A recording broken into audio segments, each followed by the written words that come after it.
शनिवार चौकात शिवसेनेकडून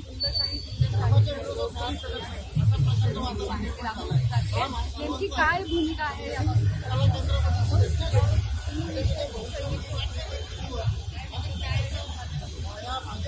महाराष्ट्रामध्ये झुंडशाही, गुंडशाही आणि भ्रष्टाचार गेल्या 2 वर्षापासून एवढ्या मोठ्या प्रमाणात वाढलाय. त्याच्यावर कुठेतरी आळा बसावा.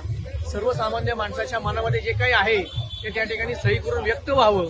नुसती सही न करता आपल्या मनामध्ये काय आहे ते एका वाक्यात या ठिकाणी त्यांनी नमूद करावं, अशी विनंती पुणेकर जनतेला आम्ही या ठिकाणी करतोय. आणि पुणेकर 11 वाजल्यापासून या ठिकाणी व्यक्त होत आहेत. जे काही त्यांच्या मनामध्ये आहे गुंडशाही विरुद्ध आणि राजकीय गुंड यांनी जे पाळलेत, झुंडशाही जी महाराष्ट्रात चालली आणि भ्रष्टाचार याचा बिमोड झालाच पाहिजे असं शिवसेनेने ठरवलंय.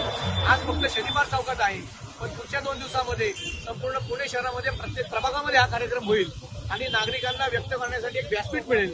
नागरिकांना कोणाला नाही घाबरता या ठिकाणी व्यक्त व्हावं अशी मी नागरिकांना आपल्या माध्यमातून विनंती करतो. फार मोठा प्रतिसाद या ठिकाणी होतोय. नागरिकांना ही गुंडशाही आणि झुंडशाही आणि हा भ्रष्टाचार अजिबात मान्य नाही आणि शिवसेना नागरिकांच्या साथीनं ही सगळी झुंडशाही आणि गुंडशाही आणि भ्रष्टाचार मोडून काढेल याबद्दल दुमत नाही. ही गुंडगिरी आहे ती बंद झालीच पाहिजे. गुंडशाहीचा निषेध या ठिकाणी केलेला आहे. पार्टी विथ डिफरन्स हे हरामखोर आहेत असं या ठिकाणी व्यक्त झाले. ती ठेवून ठेवलाय महाराष्ट्र आणि महाराष्ट्र झाले गुन्हेगारी करत असे या ठिकाणी व्यक्त झाले लोक. गुंडशाही आणि गुंडशाहीचा निषेध प्रत्येक ठिकाणी झालाय.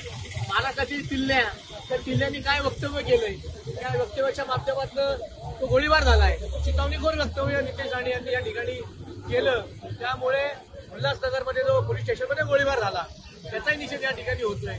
त्या चितावणीखोर भाषणासाठी नितेश राणेवर गुन्हा दाखल व्हावा अशी मागणी आम्ही पुणे आयुक्तांकडे करणार आहोत.